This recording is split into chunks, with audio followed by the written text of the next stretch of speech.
This is the Average Guy Network, and you have found Cyber Frontiers, show number 60, recorded on February 11th, 2020.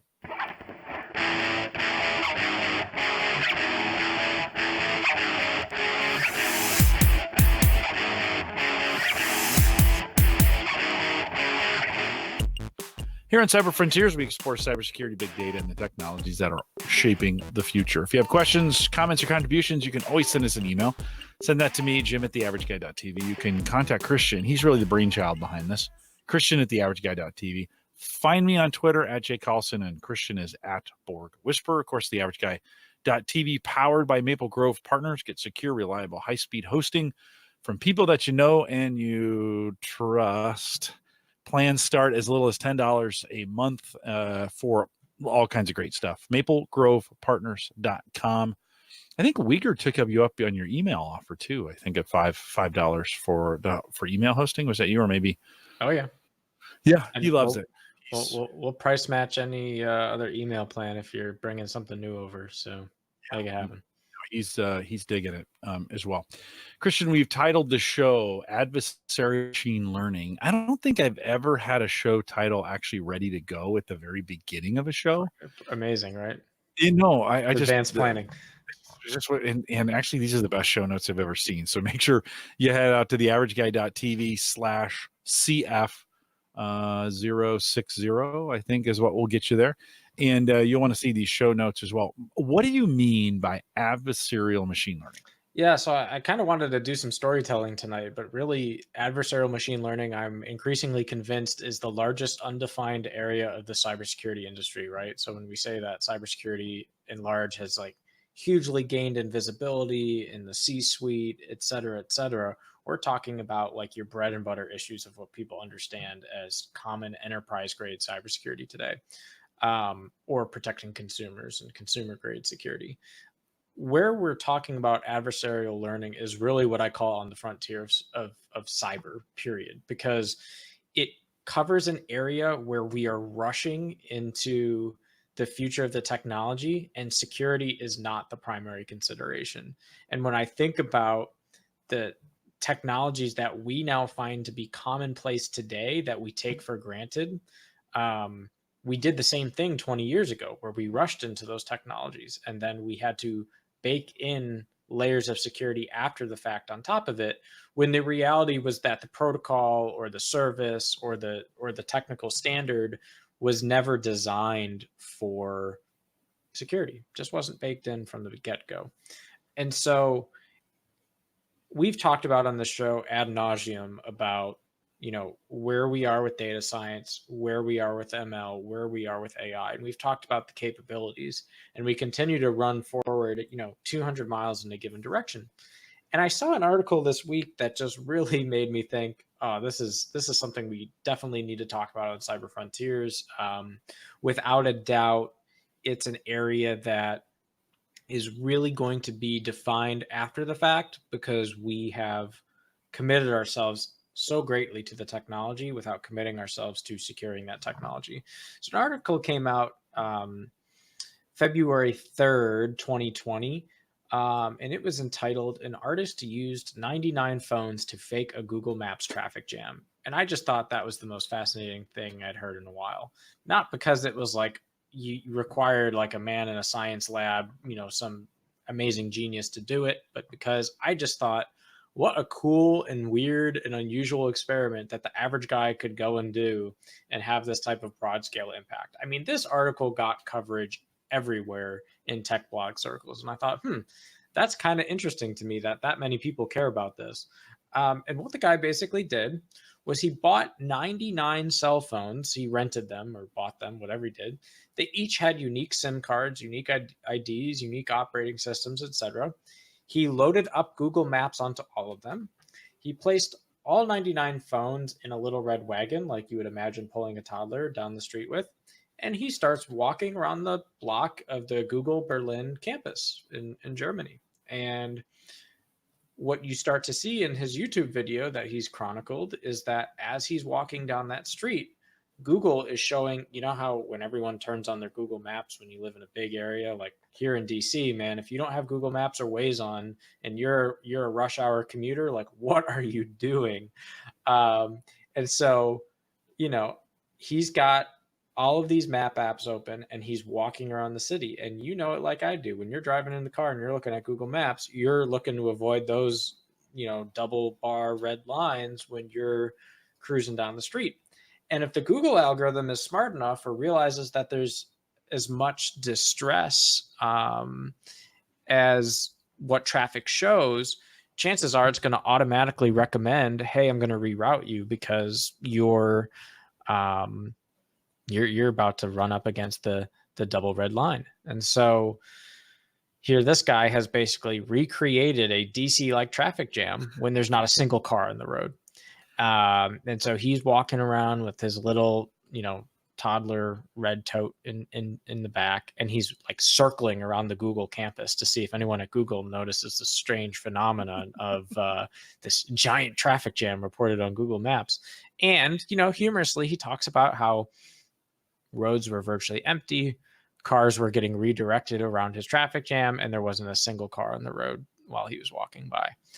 And so I just thought to myself, this is such a, I love painting complex problems that we're going to face with dirt, stupid, simple stuff like this. And this is brilliant, right? Like anyone could go and set up these devices and do this. I think it takes a certain level of creativity to do it and a certain amount of resources and fund money. I think this guy had all of that going for him in his favor. And this just made my week in terms of an article. But it brought up kind of this bigger theme of, are consumers, yet alone the enterprise, really prepared to handle this world where we are becoming increasingly reliant on artificial intelligence to power our daily lives? Whether it's how we're getting to and from work, whether it's what types of financial transactions we're, day trading, whether it's our cars, our self-driving cars getting us from point A to B. We are just becoming increasingly reliant on these, algorithms that operate things that we think we've automated ourselves out of a job, right? The dream of any software engineer is to be able to automate yourself out of the job, because it means you've reached some kind of, core code complexity where either your service is of value greater than you maintaining it, or you've cracked the holy grail of artificial intelligence where it can become self-writing and self-describing. So I wanted to open it up because once I peeled this onion a little bit deeper to talk about the kind of the relationship to our average daily lives, there is just example after example of this kind of thing going on. And it's evident to me that there is very little in the way of a security model. I mean, it's virtually untested. You will find so many academic papers that talk about the issue as it stands, which it's been getting increasingly published about in the last couple of years. You won't find a single paper that proposes much in the way of a solution to how do you stop basically what I call adversarial machine learning. It's what academia calls it. And it's really kind of this fundamental notion that with very small, well, it's two things. It's two things. I want to be clear about that. Number one, it's this use case where I just talked about where you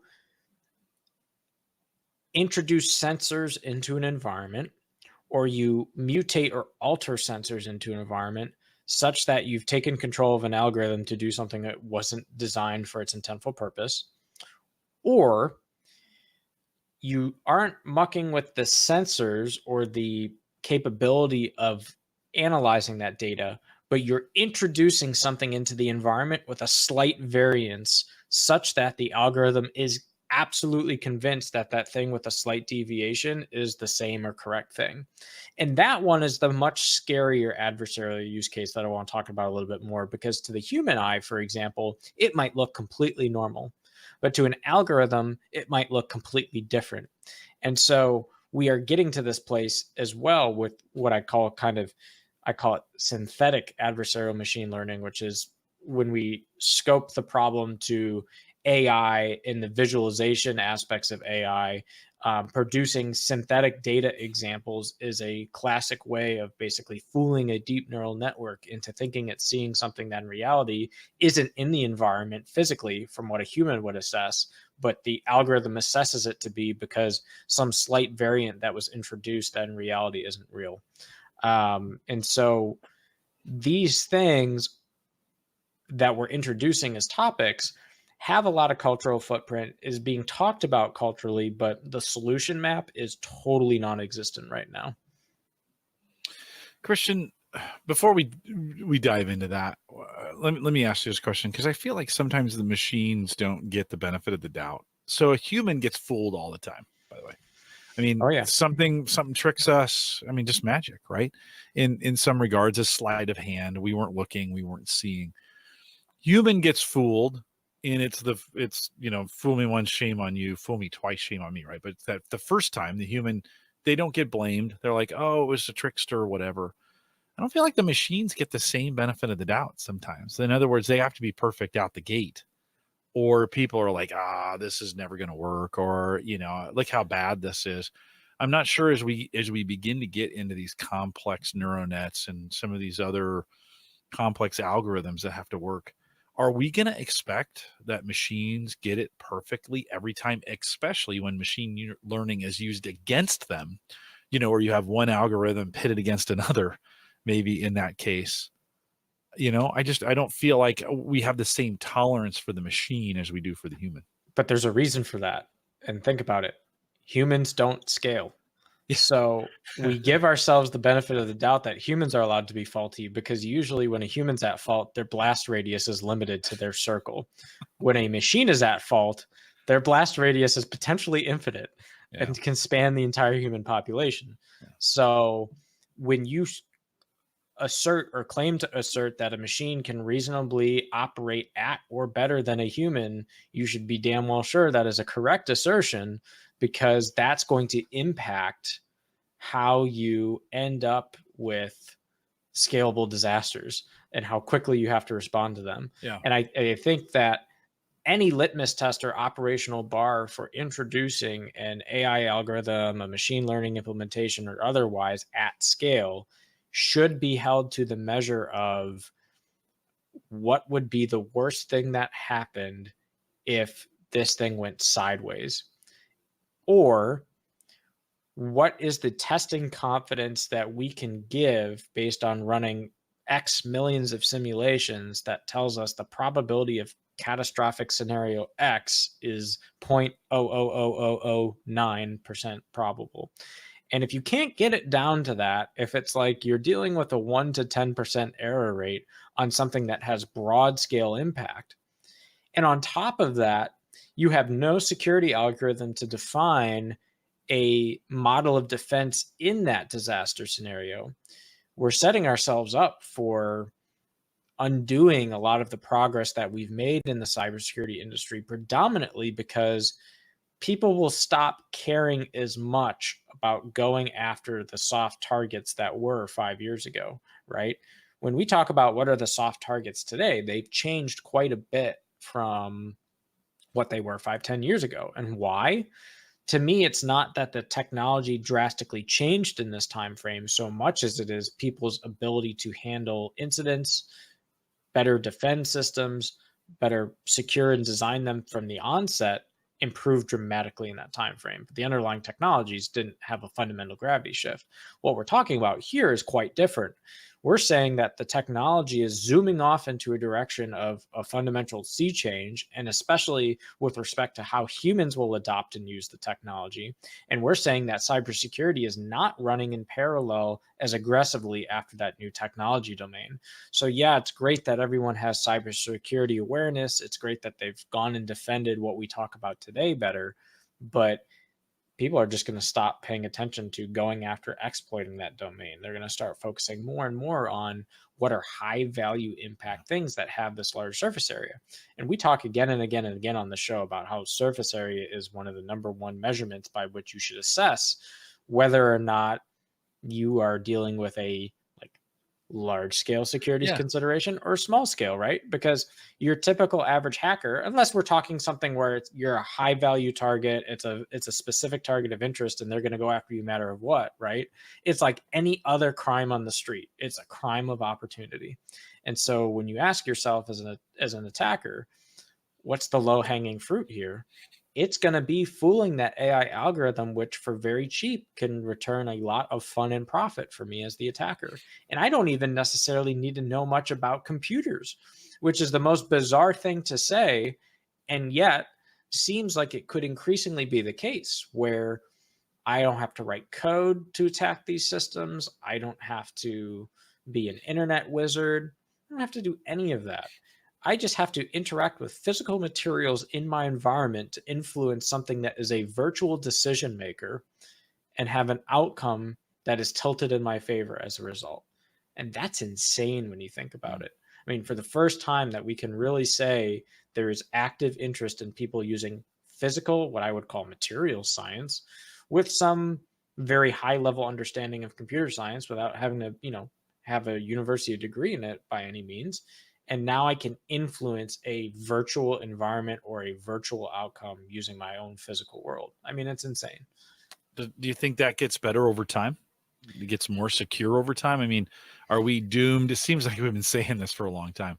Are we doomed to repeat that the innovation stays just far enough ahead that the cybersecurity side of it can't keep up and it's always trailing 5 or 10 years? Is that always going to be a reality, you think? Yeah, I mean, I think it's an untested battlefield. We talk about we talk about how AI itself is improving cybersecurity by having, machine learning based capabilities to detect adversarial threats. And that's, great news. But I think this new area where we're talking about what I call cyber physical interactions, how does a cyber domain interact with physical entities?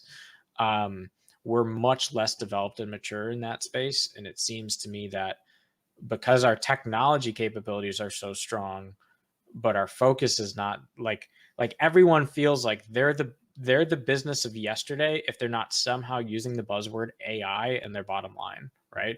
Like think about that. Like we are just like all C suites are probably having daily meetings saying, wait a second, guys, like where are we bringing in the next level of predictive capability or automation or AI for either our customers or our business?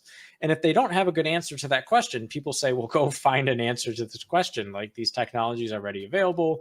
People are integrating them. They are becoming very cheap and inexpensive. And so we get to this point where we have to ask ourselves, is it as expedient for them to invest in securing the artificial intelligence right now as it is for them to just invest in the AI? And the answer is, well, of course not, because there's no real strong commonplace solution available today for this is how I'm going to address the fundamental of the issue, right? If I talk about how do I secure your average home consumer, I can immediately rattle off three very low cost, easy things. Go buy a firewall, go buy yourself some antivirus, go buy some cute little Internet of Things device monitor that, makes sure everything is patched and the firmware is good. And these are cheap things, right? Low cost. I can mass scale and produce them. The barrier to entry and the education for the average person is very low. None of those things are holding true right now with this particular domain. Christian, what about when we think about, this machine learning has to be taught? And what happens when it gets taught? Like we think we're teaching it the right things, Yeah. but we're actually teaching it the wrong. I think we've seen some pretty interesting examples of that.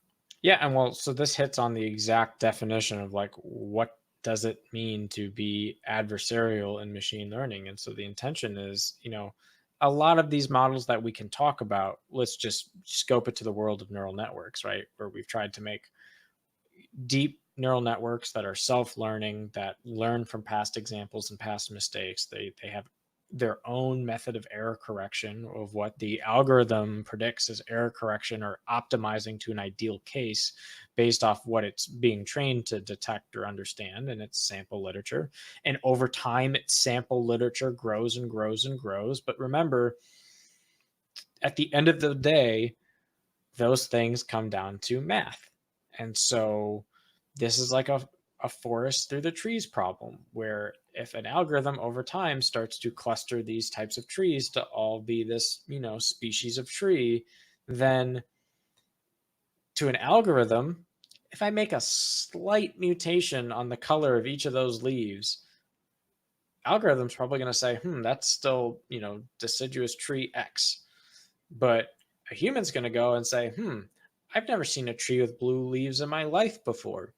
That can't be any species I know of. But to the algorithm's perspective, hey, my color pixel values are, statistically 99.9% similar, or the gradients are similar, or the contrast is similar, or the brightness is similar. The size and shape of the tree is similar. The height is similar. The roots are similar. The type of soil it's growing is similar. And so all these values start to get added up over time, where let's say an algorithm now takes into consideration over 100 different features that it measures. And, maybe those distill down into 20 kind of special focus features that the algorithm decides, hey, yes, I can measure these 100 things, but really it's only these 20 things that matter, right? And I, as an adversary, pick up on one of those features that, if tweaked ever so slightly, a human's not going to care or notice, but an algorithm is going to completely change its meaning. And so a classic example of this that you can find in the show notes is, researchers that fooled a Google AI appliance into thinking a rifle was a helicopter. And so as a human, you're like immediately baffled by that statement, right? No human that you know of is going to look at a rifle and say that's a helicopter, right? But then, like, we start to unravel, like the adversarial example, right? So what's really happening? Well, all these image-based algorithms, I have an image that I present to it, okay?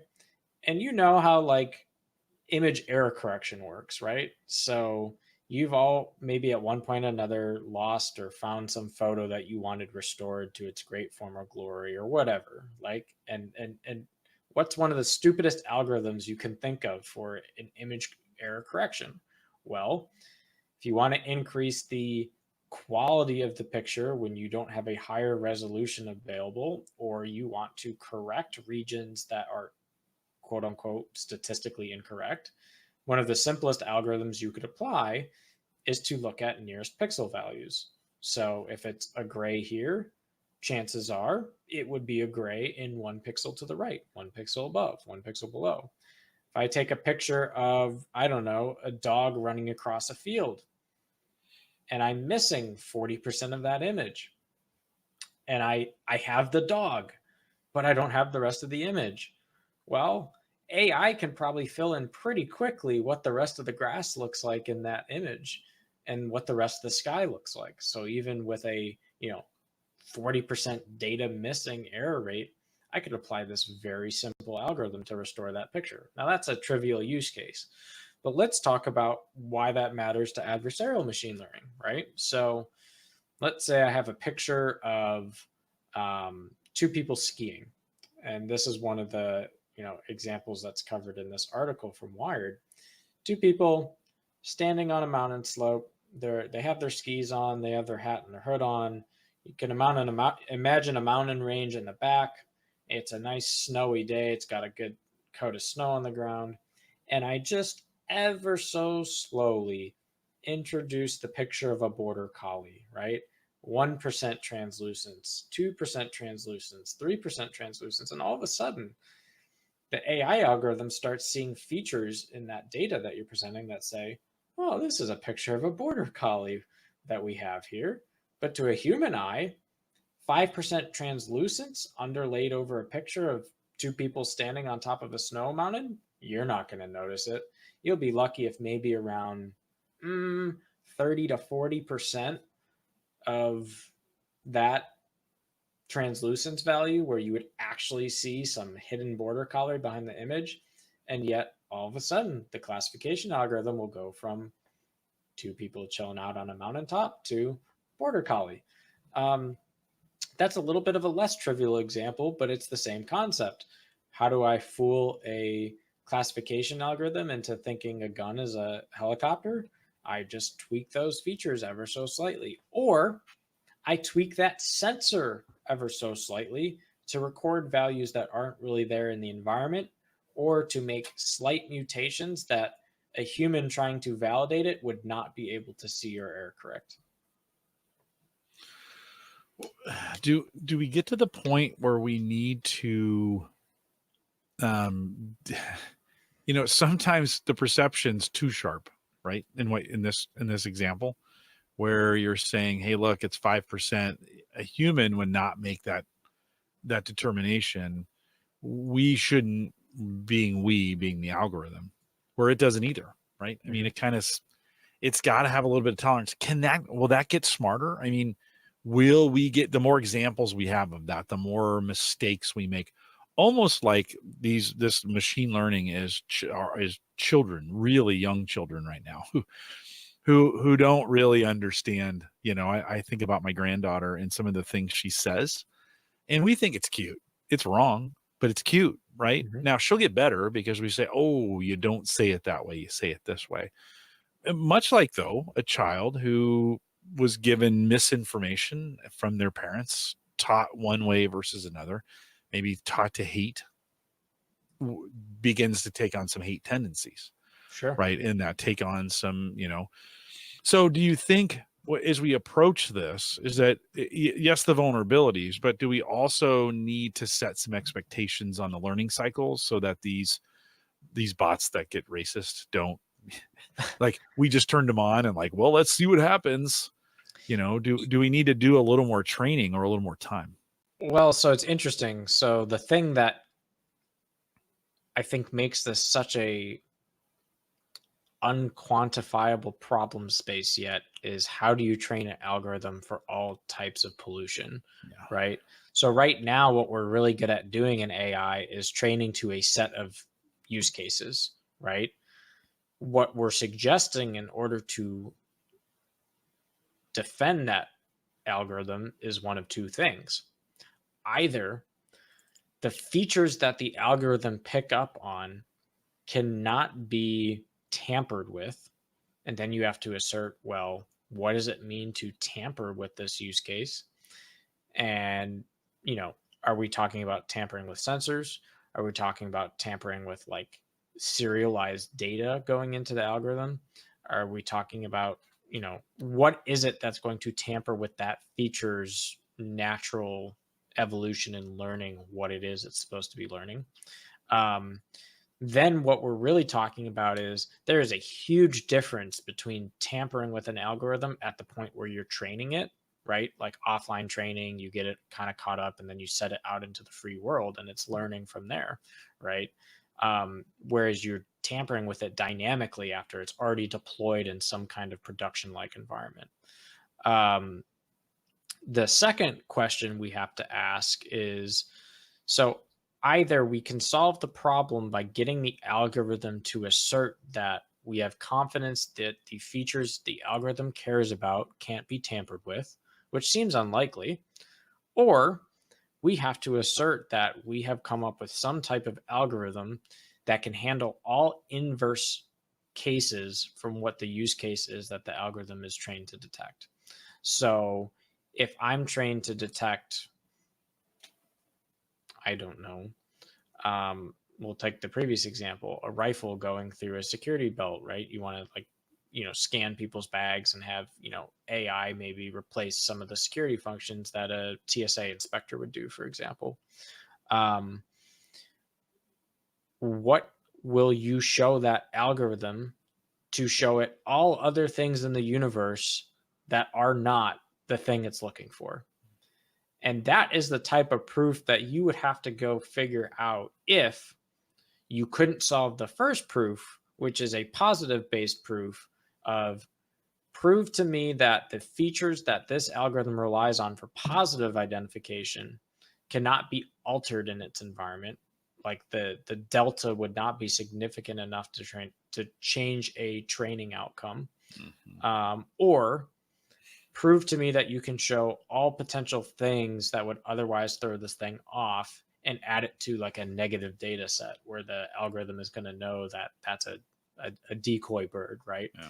So I like to classify this set, like if I were not to use the word adversarial machine learning, the word was invented like 40 years ago, 30, 40 years ago. Star Wars fans are going to, get me on my number here, but the term Jedi mind trick is adversarial machine learning.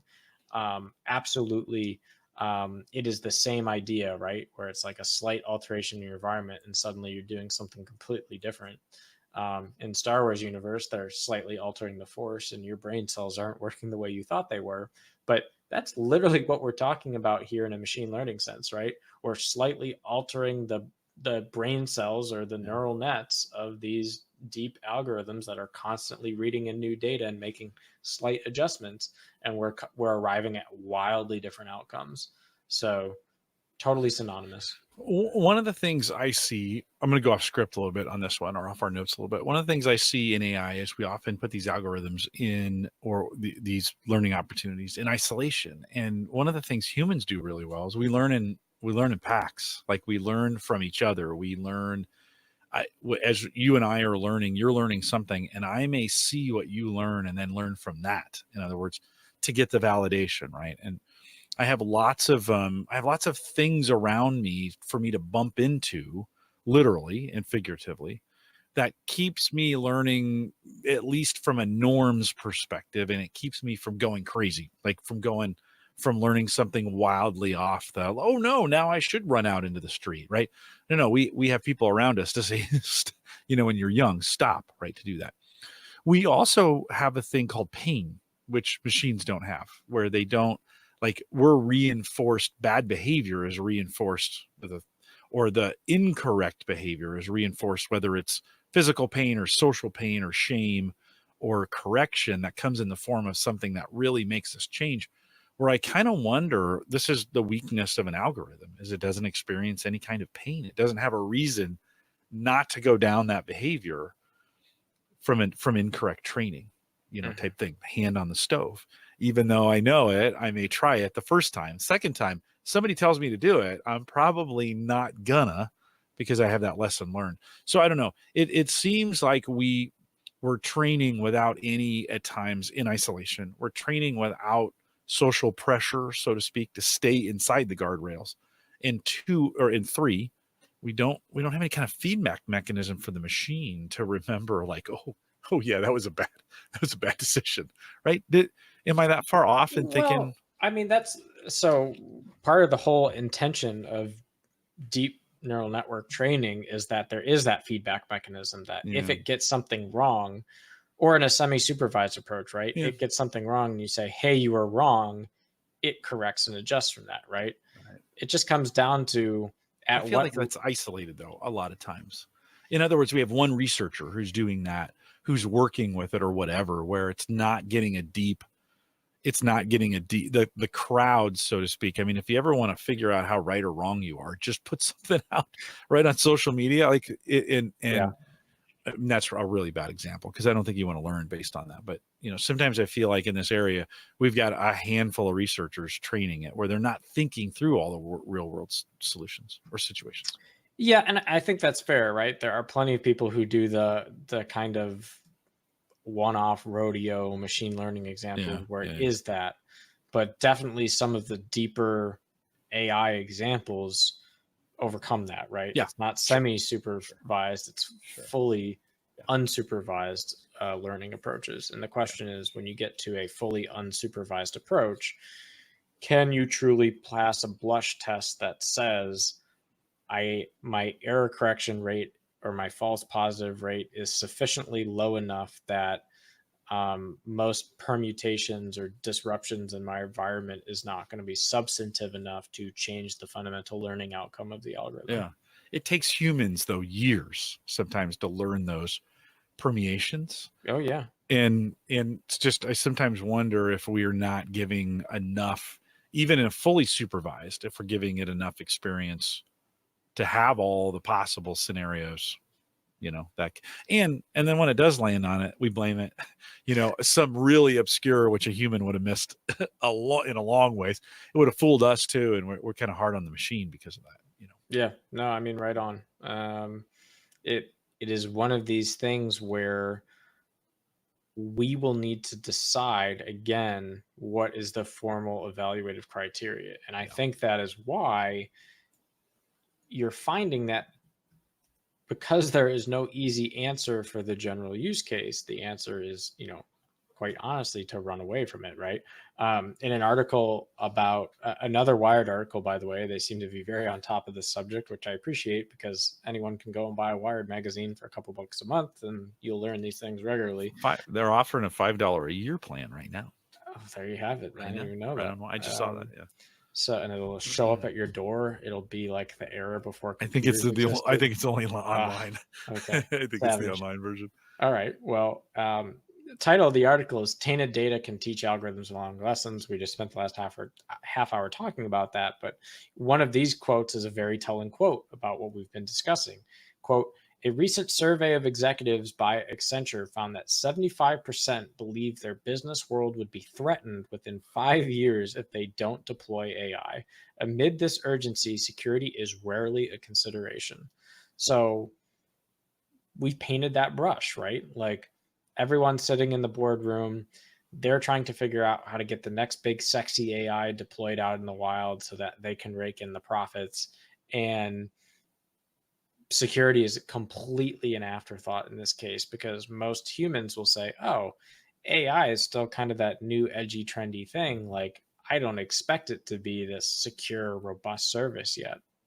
But in the same breath, people will be aghast if Siri does something wrong or orders something wrong, right? So there's AI, quote AI, which is again become a way overbroad term, but we're just going to say AI, that we've come to know and depend on. And if you think about it, Siri is one of the biggest examples, or any type of learning assistant is one of the longest running examples of continuous learning and improvement, right? I think Siri, over anything else on the market, has had this huge leg up on being able to learn from past mistakes, right? I don't remember what year Siri was introduced. I know the iPhone was around 06. No. So 2010, let's just say maybe. Yeah, so let's even just say that, it's had a 10 full years. decade of learning, Yeah. right? And that data is powerful. And it's taken 10 years to kind of get to that level of maturity, but in the same breath, I can still find a bunch of ways to make it just not have an answer, which isn't the end of the world, but that's better than having it definitively do something in a positive action that is otherwise completely wrong. Yeah. Right. So there's a difference between an AI service that just isn't mature enough yet to do what you want it to do and something that is blazingly confident that it's doing the right thing for you when in reality it's a polar opposite. And so the fact that there's just this huge rush to get the technology out and there are not the formal proofs and rebuttals that we've discussed for the security mechanisms, this is a wide open surface area. And we're not going to see it just with the ML algorithms, right? We're going to see it with just basic sensor data. And those sensors might be feeding an AI algorithm and it might be adversarial in nature, but there's plenty of examples where I don't have to have any kind of fundamental understanding of the algorithm I'm trying to coerce or influence. I just need to have an understanding of how the sensor works. A great example of this is the new hot Teslas, right? Their stock is going up big right now. Elon's feeling very confident. They can go 0 to 60 in 4 seconds. Your head whips back into the seat. You have this large, sexy display in the center that does virtually anything you could imagine on the road. And you're like, wow, my Tesla is just an amazing machine. It's an amazing feat of human engineering. And there's obviously been some safety concerns that have arisen from that. Like, what happens when You get pulled over completely intoxicated for a DUI, and the defense that you present to the judge is, well, the car was driving, so I couldn't have been DUI because I was in autopilot mode. Um, of course, that usually doesn't prevent you from getting arrested under suspicion of DUI, but it'll be interesting to see how that argument plays out in the courtroom. So, what does Tesla have to do? Well, they go introduce a sensor that, every couple minutes, if your hands aren't on the steering wheel, it's going to disengage autopilot. So you're not going to be sleeping on the job, or you're not going to be, Sleeping at the wheel, having the T Swift drink it up party of your life, which, Jim is thinking about for his next Cox streaming service. Just saying. But what do I have to do? I just have to prove to the sensor that I'm a loyal and safe driver. So what do I need to do? Find something with a little weight, find something with a little moisture, like would be on a human fingertip. So go to YouTube, and what do you find? People have found all sorts of creative solutions for meeting the criteria of that sensor. The most creative of which I thought was an orange. Let me shove a single orange between the top part of the steering column and the center where you would like honk the horn. Puts enough weight on the handle, got a nice little moisture on the top bar. You can cruise for hours on end because you're being a safe driver with your autopilot. So it's like, when we have put that level of sophistication and investment into these types of things that, you're going to go pay at least $45,000 for a base model Tesla, up to like $130,000. And I'm not necessarily saying that that feature in and of itself is a deal breaker, but what happens when it's more than just I'm fooling my car's sensor to do autopilot? What happens when someone doesn't like you? They know you're a big value target. They know you have a lot of money because you went and bought a Tesla that cost you $130,000, and they want you gone. So what do? They figure out what your common driving patterns are. They figure out, you're usually on this road between this and this time, and they stick up some sign on the road.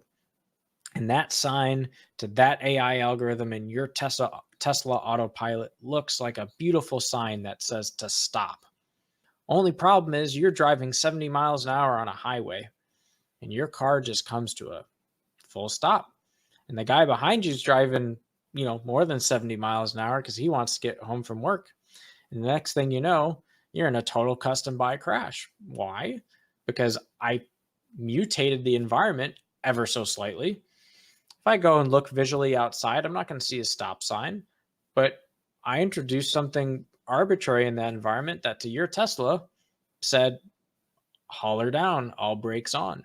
So what is going to be the trade-off that we assess with the types of things that can lead to literally loss of human life? And how are we going to weigh that against ease, comfort, cost, accessibility, usability, right? And I'm not talking about the 99%, right? I'm talking about those 1% edge cases that become game stoppers, right? It's something that every company should be asking themselves when promoting any type of product responsibly that has these types of technologies, which is like, what is the worst case scenario? What is the probability associated with that worst case scenario? Like, do you even have a formal quantitative method of asserting that? And then, how are you going to reduce the risk, right? Okay, the risk is X. How do you get it to X minus Y? And I think we're going to find very quickly, we will get to a point where we'll be able to accurately measure X. We still don't have real world mechanisms that can be generically applied to get to a risk value of X minus Y. And that will cost us. And when we talk about the cyber domain, where systems will start being increasingly defended by AI over, signature based or whatever other method that is out there in traditional cybersecurity, it becomes the same thing, right? Now I'm not talking about the cyber physical environments that I'm discussing earlier, but I'm talking about those plain vanilla things that once looked really well locked down. Now all of a sudden start to slip back through, because we've introduced a new technology to an old problem.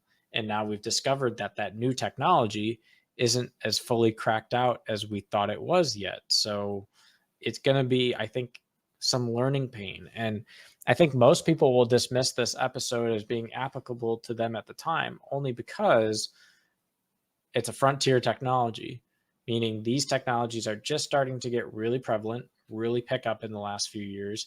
And so that means the pain we're going to start to feel within 5 to 10 years is my guess. Question becomes, what are those critical, like, it's one thing to say you can do it. It's another thing to say, does it meet the criteria of general purpose hackers going to do this on a daily basis? Which usually the criteria for that, is it cheap, and is it easy to do, and is it reproducible? I think we definitely have reproducible. I would argue we don't necessarily have easy to do yet, because there's a lot of things that still have to go into your favor in order to exert that much control over an environment, right? It's one thing to be able to do it in a test lab and show that it's reproducible in a test lab. It's a whole nother thing to do it in a real world situation. And I don't necessarily know that it's cheap yet, right? It still smells to me like there's a lot of time, investment, and effort needed to research that specific use case to get to a type of outcome that you might want for what I would call full on adversarial machine learning. Now, you might have much more luck meeting the criteria of cheap and easily accessible for just, I want to fool a sensor, and you have maybe an unpredictable outcome that you can't control quite fully. And I think we've seen that all the time. I think that predates adversarial machine learning. But when you think about the growth and the explosion of IoT devices, we have very strong data that correlates to, we also have an explosion of sensors. Sometimes those IoT devices themselves are the sensor. Other times the device will have dozens of sensors. And as those continue to get packaged into more and more of everything that we do, this surface area just keeps kind of growing. You mentioned price in the show notes. You'll have a link to an article. Researchers use a $5 speaker to hack an IoT device, smartphones and automobiles. Talk a little bit about that, because that gets to the point of what happens when the hack gets so affordable. Like right now, some of these still really, really costly, much like crypto, right? Having to crack a crypto code, just pretty expensive.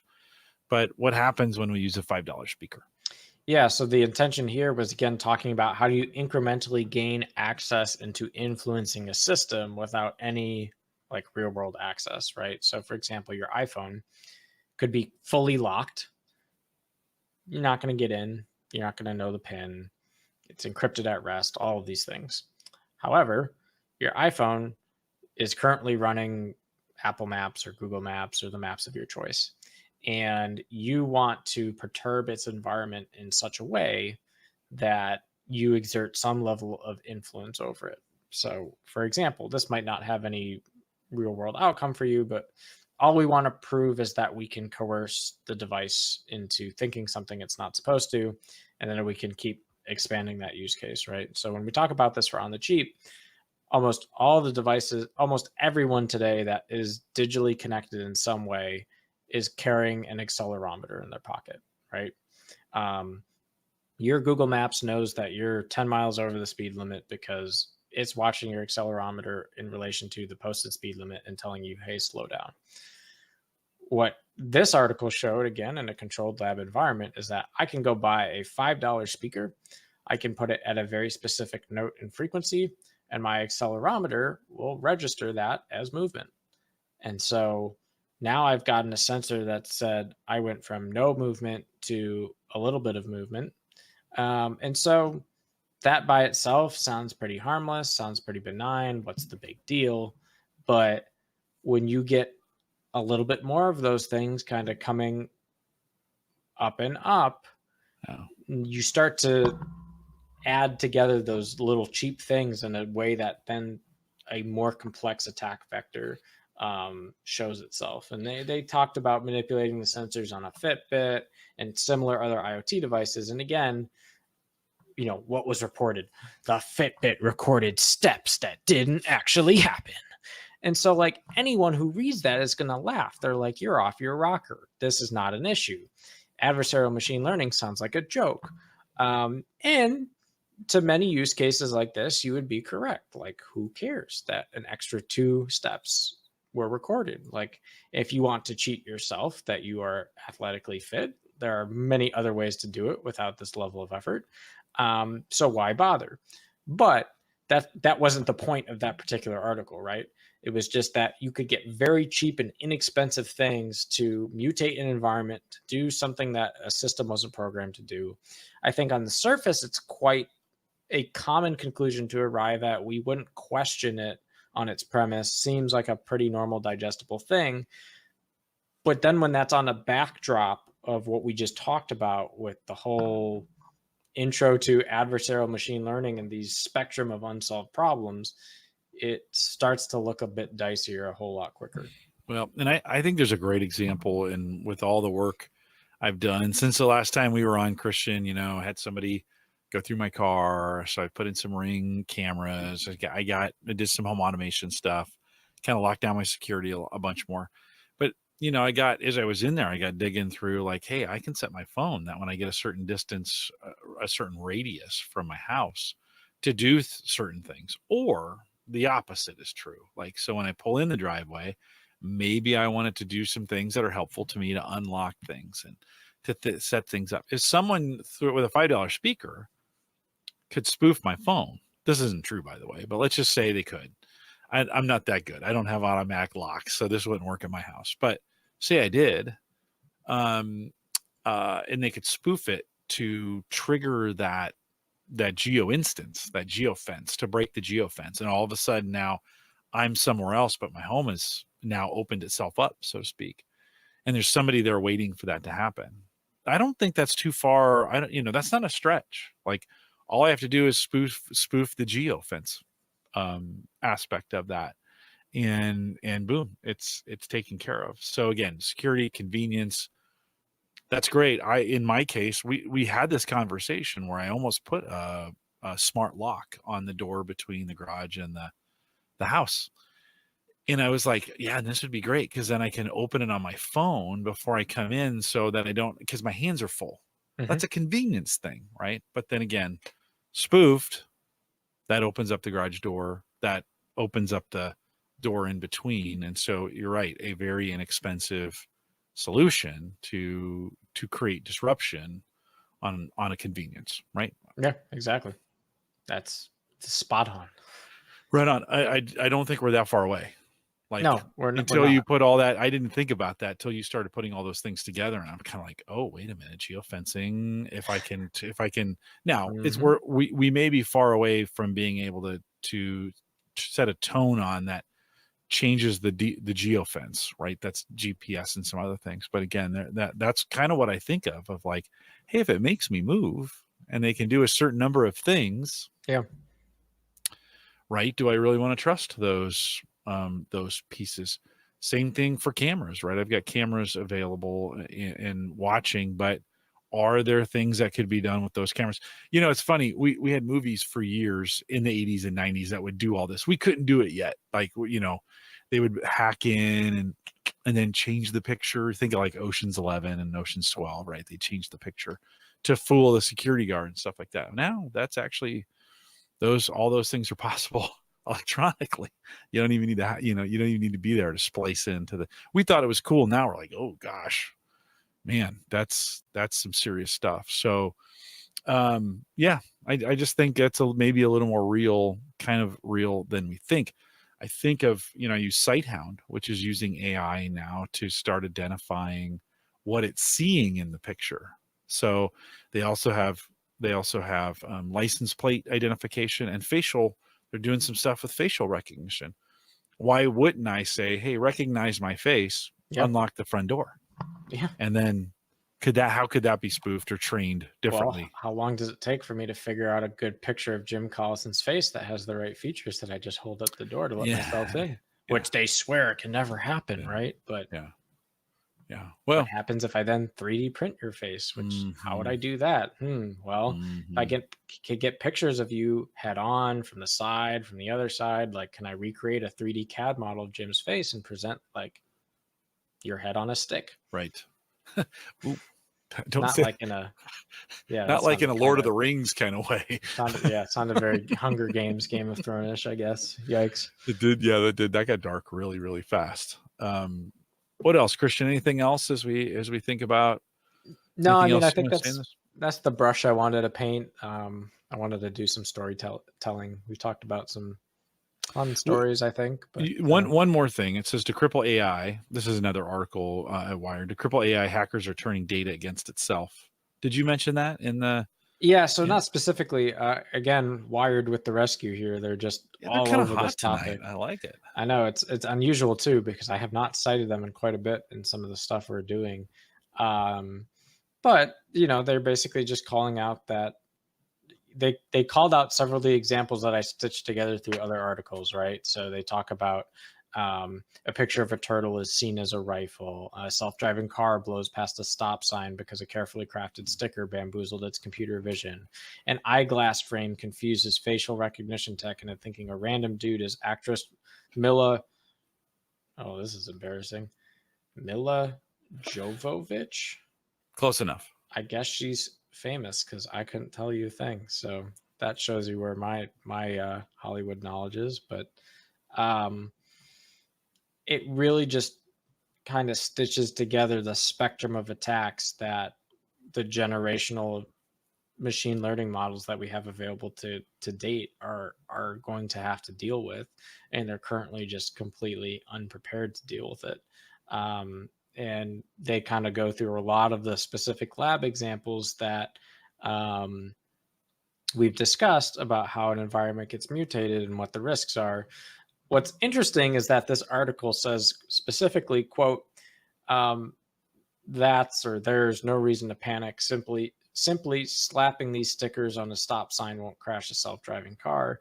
He explains that self-driving cars use multiple sensors and algorithms and don't make decisions on any single machine learning model. So although our work can fool a single ML model, it doesn't imply that fooling it is enough to cause physical harm. Mhm. Well, to me, that says I've proved it. Now I just have to figure out how to make it probable that it happens. Yeah. So not a great defense against what we've discussed. I think I think we have some interesting times still ahead for this. Everybody, we Yes. joke all the time about the robots taking over and Skynet and those things, and then you hear about some of these things, and you're like, well, I don't know if we're as smart as we think we are, or that AI is as smart as we think it is. Certainly, it has made huge. I mean, we are seeing some really amazing including, in the Amazon space, having a store that just is able to kind of track your purchases Yeah. throughout the store. I'm sure there's ways to fool that, right? I'm sure there is. Hmm. But it apparently in a lot of tests it seemed to be working pretty well. So, we're beginning to make progress in those areas. I think sometimes we paint this world of that's happening like one day we wake up and it's different. And I actually think it's it's more like the frog in the boiling water that we just get, the temperature just keeps getting turned up over time. I also think it's going to take a lot longer for any of that stuff to happen than we think, Right. but it will have significant impact on us by the time it gets here. It will have some significant impact to us and on us in greater ways than we think. So it'd be interesting to see. I'm not sure. I'm 50. I got 30 years, 30 good years left on the planet. Let's just be, if I take care of myself. Will I see some of that? If I were to ask you that question, Christian, next 30 years, I'm not asking you to make a prediction on any single technology, but from a significant standpoint, a significance AI to be the real stuff that we're talking about. Do I think do you think I get to see it in the next 30 years? I'm bullish on it. Mario? I'm bullish on it. Yeah. Okay. Okay. Well, I guess we'll find out. We'll have done 10 podcasts in 30 years. So we'll be There you have it. they'll be able to start publishing my show for me. I won't have to do anything. Maybe by 90, maybe by my 90th birthday, we'll have show number 90 out for folks. I do actually, this is an area to be, to bring this back home.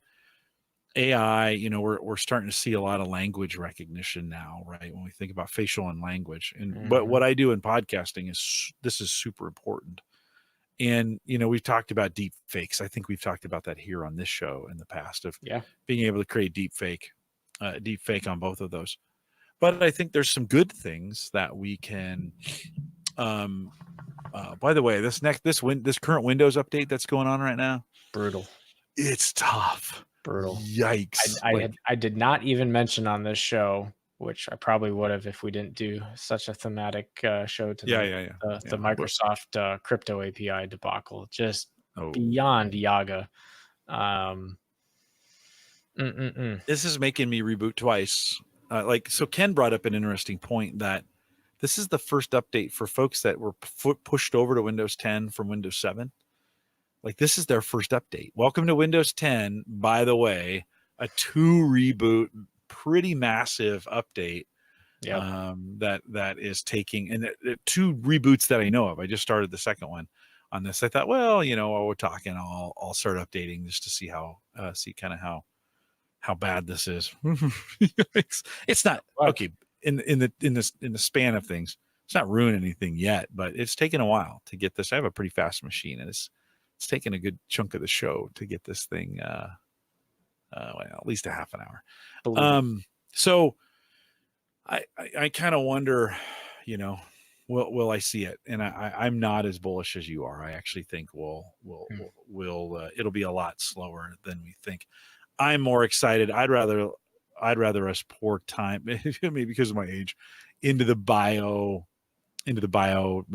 or biotech world where we actually get to fix ourselves. I mean, that's happening, right? Yeah. Oh, yeah. Yeah. I think it's slower, though.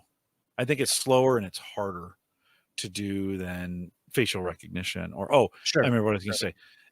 Back to the voice and facial, there are things in archives. Like, I want to go back and be able to find things I said when I said them and have it take me right to that spot on demand. Yeah. That'd be sweet. Yeah. And we're kind of getting there. I've got a team working on that here at a university and using some of the Amazon services that are available to them. And we're making some progress. And it's not great right now, but we're in the early phases and stages of it. I think I've seen some stuff from both Microsoft on this. Microsoft's got a good jump on it, actually, but it sounds weird, but they actually have a really good jump on this and are doing some really, really interesting things of being able to take you to the spot. I can actually put like, hey, I want these words and I want you to cut that out, make a video, and it just does it. And you're like, oh, that's pretty cool. Some great stuff. Christian, thanks again for jumping in here. Always good to see you on Cyber Frontiers. A couple reminders for individuals. If you're looking for high-speed hosting, both data and web, Christian does both. Kind of optimized for podcasters. Great service. If you're thinking about doing that or you need help with anything along those lines, maplegrovepartners.com. They power the lightning fast. We are the platform for podcasters. Yeah, it's pretty great. It's still spooky how, like, when I go to update plugins, they're like, boom, done. Like, I click them, boom, boom. Yes. Boom, done. I now measure directly the average guy's response time latencies, and then the what I will call the eastern seaboard of the United States, the response times are averaging 420 milliseconds right now. So that's for end to end, like it's on your screen. So I'll take it. Yeah, no, super great. MapleGrovePartners.com. Just reach out to Christian; he'll get you set up as well. If you have questions for us, send us an email. Jim@theaverageguy.tv. The updates are finally done. Christian@theaverageguy.tv. Find me on Twitter @JCollison. You can find him at Borg Whisperer. And one more thing, since we only do this every 2 months, if you're thinking about it and you liked it, share it. Just share it with somebody. I think this is a unique enough kind of show from a podcast perspective that for the person in your life that's kind of that cybersecurity and AI and machine learning nerd, they might like listening to it. So get out there and get it done. Thanks for listening. We'll be back next next time we are. And with that, we'll say goodbye. Good night.